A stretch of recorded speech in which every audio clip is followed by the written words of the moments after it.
हरि विष्णु भक्तों, भगवान हरि जब 4 महीने के लिए निद्रा में चले जाते हैं तो उन 4 महीनों को चतुर्मास कहते हैं। उस वक्त पृथ्वी का भार बाकी देवता मिलकर उठाते हैं। देव शयनी एकादशी के 4 दिन बाद गुरु पूर्णिमा आती है, यानी 4 दिन गुरु देवों ने संभाल लिया। गुरु पूर्णिमा के अगले दिन सावन लग जाता है, तब 1 महीने के लिए भोलेनाथ पृथ्वी का भार संभालते हैं। सावन के बाद 19 दिन का भाद्रपद लग जाता है, जिसके बाद पृथ्वी का भार श्री कृष्ण संभालते हैं। भाद्रपद के बाद फिर आती है गणेश चतुर्थी, तब 10 दिनों के लिए गणेश जी पृथ्वी का भार संभालते हैं। गणेश चतुर्थी के बाद 16 दिन का पितृपक्ष लगता है, जिसे पितृदेव संभालते हैं। पितृपक्ष के अगले दिन नवरात्रि आ जाती है, जिस वजह से माता रानी 9 दिनों तक पृथ्वी का भार संभालती है। इसके बाद आखिरी के 10 दिन पृथ्वी का भार कुबेर जी संभालते हैं। इन्हीं 4 महीनों के बीच में जब विष्णु जी करवट बदलते हैं, उसी दिन परिवर्तनी एकादशी होती है। परिवर्तिनी एकादशी की व्रत कथा त्रेतायुग में 52 वामन अवतार लेने वाले भगवान विष्णु और राजा बलि से संबंधित है। कथा के अनुसार भगवान विष्णु ने वामन का रूप धारण कर राजा बलि से 3 पग धरती दान में मांगी और अपने 2 पगों से ही पृथ्वी, आकाश और ब्रह्मांड को नाप लिया। तीसरा पग राजा बलि के सिर पर रखकर उन्हें पाताल लोक भेज दिया। इस दिन भगवान विष्णु शयन करते हुए अपनी करवट बदलते हैं, इसलिए इसे परिवर्तिनी एकादशी कहते हैं। इस कथा को सुनने और व्रत करने से सभी पाप नष्ट हो जाते हैं और मनवांछित फल प्राप्त होता है।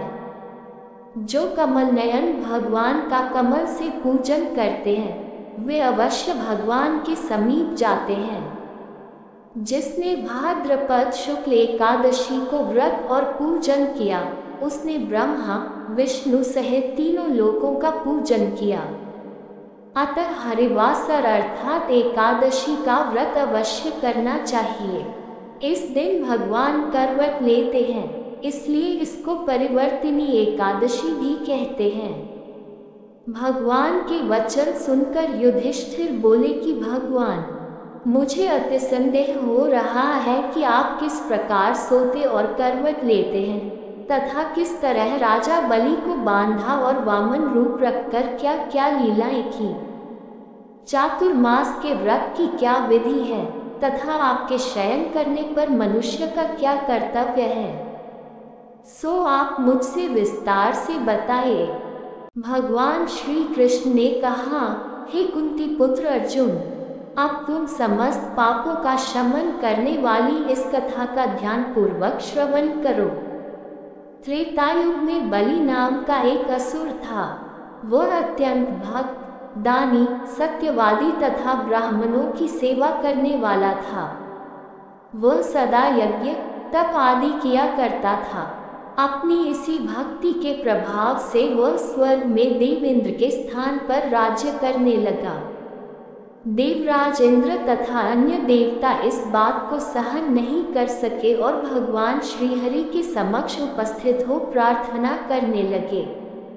अंत में मैंने वामन रूप धारण किया तथा तेजस्वी ब्राह्मण बालक के रूप में राजा बलि पर विजय प्राप्त की।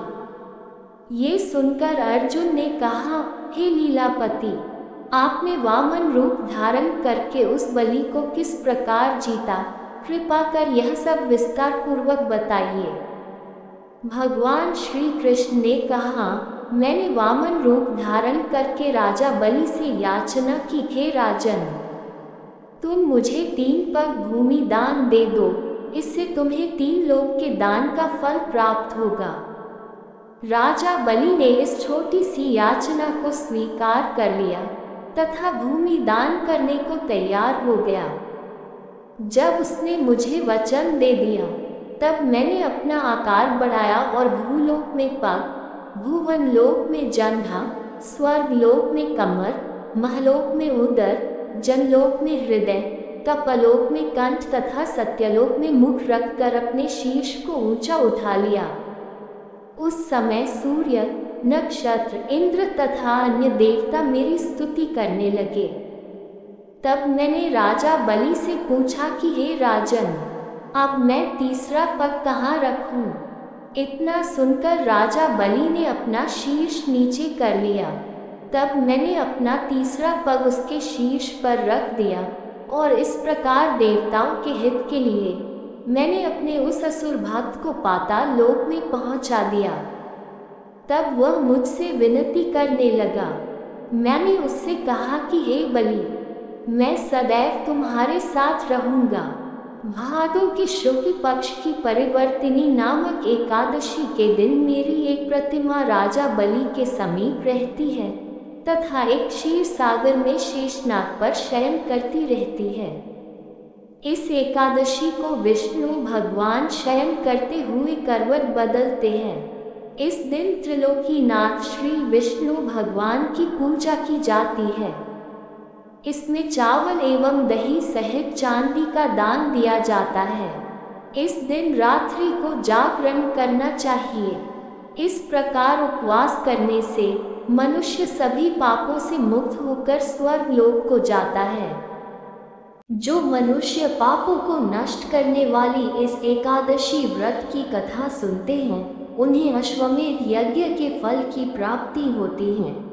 दान करने के उपरांत मनुष्य को अभिमान नहीं करना चाहिए। राजा बलि ने अभिमान किया और पाताल को चला गया।